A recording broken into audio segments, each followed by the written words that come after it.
Thank you for watching, liking, commenting, sharing, and subscribing right now. Hey everybody, I'm Chris Pirillo, and this is your Geek Out for today. And speaking of Geek Out, did you guys see the photo of myself back in 1995 that I posted to my Instagram feed this morning? Apparently 300 of you liked that image.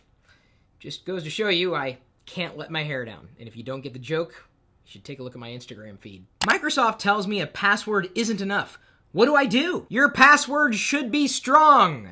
Unlike me, hopefully your password has got some form of biceps. I've actually taken to stringing 5 or possibly even 6 random words together in combination with other alphanumeric characters to make super strong passwords that I could remember, still keeping them different between one service or site or, login and another. It's just...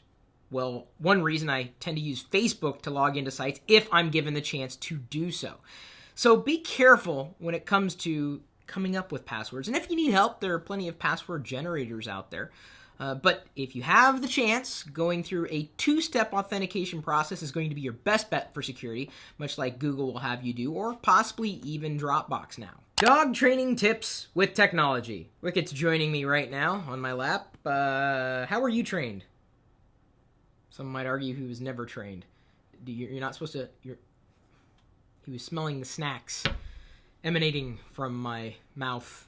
I mean, I don't have snacks in my mouth. I ate something, so I guess it's my breath that he's attracted to. There are gadgets and gizmos that can help you train your dog, including the clicker method.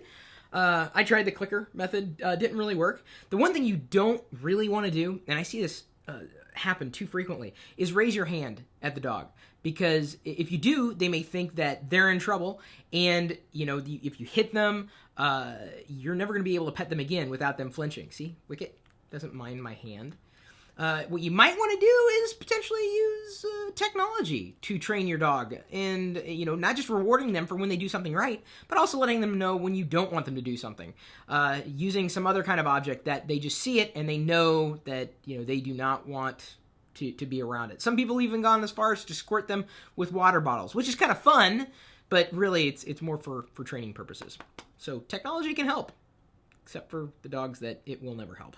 Okay, so Wicket's joining me for more of the Geek Out. How to get Windows 8 and more running great on a Mac. So I posted a few screenshots of Parallels Desktop 8 as they passed it on to me. And Parallels, by the way, is going to be doing some more things with Locker Gnome, so you definitely want to stay tuned.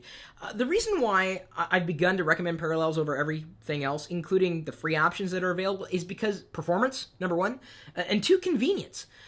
With one click, I can install Ubuntu. One click, I can install Chrome OS. One click, I can install Android. It's that simple. And if you're looking to make the move from Windows 7 to Windows 8, well, what you might consider doing is creating a virtual machine with all your software and settings and everything like that, and then copying it to a new virtual machine, upgrading that to Windows 8, and everything. If everything works better than what I just tried to trip through there, you can stick with the new virtual machine with Windows 8, upgraded from Windows 7. If it doesn't work, you can delete the new virtual machine and know that, your current settings aren't going to be completely ported over. Operating inside of virtual machines is safer, certainly more convenient, and you should know that Parallels Desktop 8 has included a bevy of performance increases. They're saying that 30%, not 30% of their software runs up to 30% more efficiently than it did in the past, specifically with I/O operations and even with gameplay. So if you're a gamer, don't count out virtual machines. And for a laundry list of what else they changed in this version, I've got the bullet points in the article. It's linked in this video's description. Oh, by the way, the person who commented on all the Locker Gnome articles from yesterday's very popular Geek Out, we almost have 2,000 likes and 15,000 views of me installing Windows 8 and failing and then succeeding. One person commented on all those articles that we suggested. So Jesse Aranda will be getting a $15 Amazon gift card. If you would like to get a $15 Amazon gift card from me, all you need to do to qualify is comment on all the Locker Gnome articles that we've linked in this video's description. It's really not that difficult. Hopefully you guys like reading and leaving decent comments, right? Bing Maps versus Google Maps. Which one is your go-to? I admit, I do use Google Maps, but Bing Maps, I think, is designed better than Google Maps. Anytime that I've tried Bing Maps, And, I don't care, really. I am not blindly loyal to one company or the other. Bing is doing some rather fantastic things. And if you didn't catch, and I uploaded this like last year at some point, the Bing iPad app, you are really missing out. It puts every other, search app to shame because it's more than just search. It's discovery, and I think that's where you have to put Bing in your head. Bing is not Google. Bing is Bing, and it's all about helping you discover more that you want to discover, that you need to discover. Bing's doing good things. So if you haven't tried Bing Maps, try it. And what do you think? FreshBooks, a fresh look. If you're not using FreshBooks like we are, you might consider it. In fact, they're evolving now to become your accounting system, like toppling QuickBooks potentially, which is a good thing because I'm not really a QuickBooks fan. It's just kind of never been usable at any level. I'm not an accountant, don't want to be an accountant. Money comes in, money goes out. That's all I really care about knowing. So if you haven't looked at FreshBooks, take a listen to what one QuickBooks expert has to say about the direction it's headed. Apple versus Google. Who's the king of advertising now? Some say Apple can get away with not advertising. Their products are advertising. Of course, they still advertise. I would argue that Google has got the market cornered as far as advertising is concerned. That's their business model, or one of their business models, right? If they can't serve up ads, where's the value? And I know many people are on Google+, and there are many people on Google+, including myself, and trust me, there's tons of conversations happening in my feed. I don't know about yours, but feel free to join me. Advertising's got to come down the pike sooner rather than later. Everything that Google does has advertising.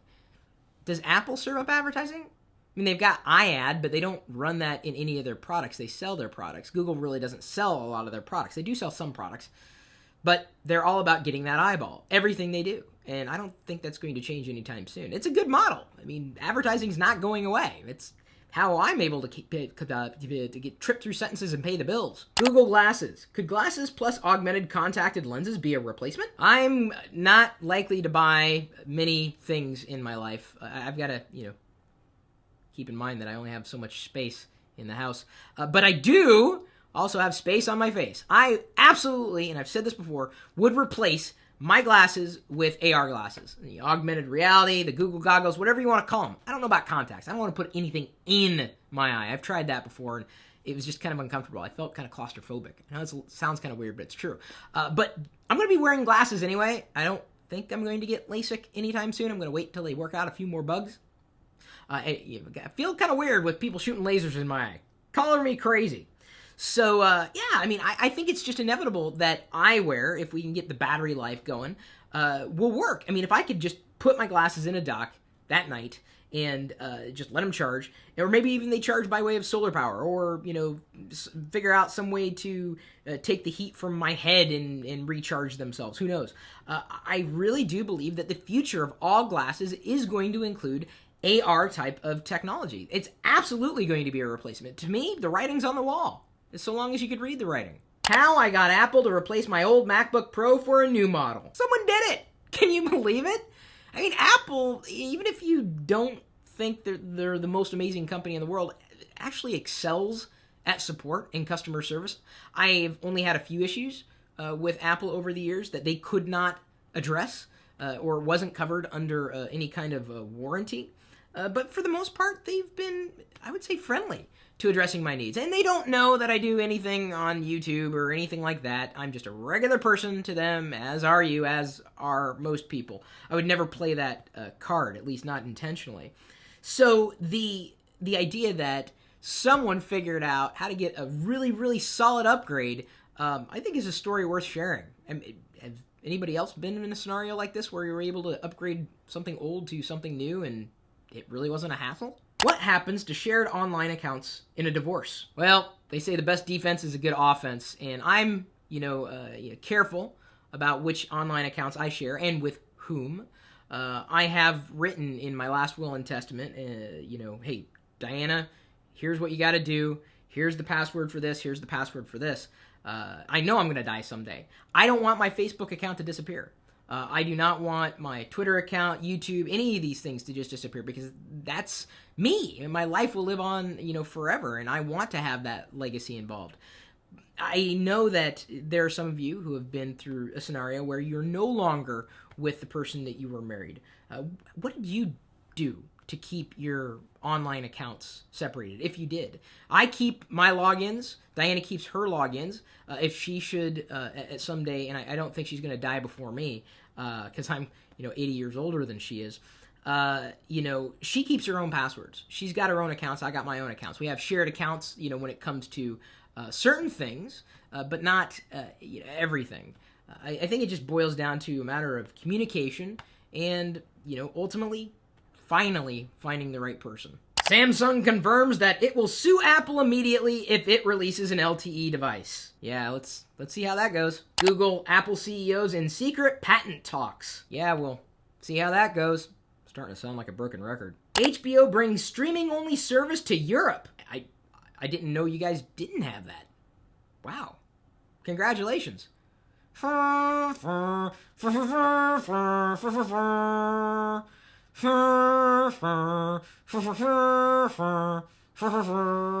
Oracle quietly releases a fix for serious Java security bug, months after it was reported. I was not impacted by this, despite it being an exploit known on OS X, because I don't have Java installed. I've been living Java-free for years, and I'm not afraid to admit it. LockerGnome.net user benwatkinsart writes, how do you deal with headaches? I step away. Go lay down, sleep.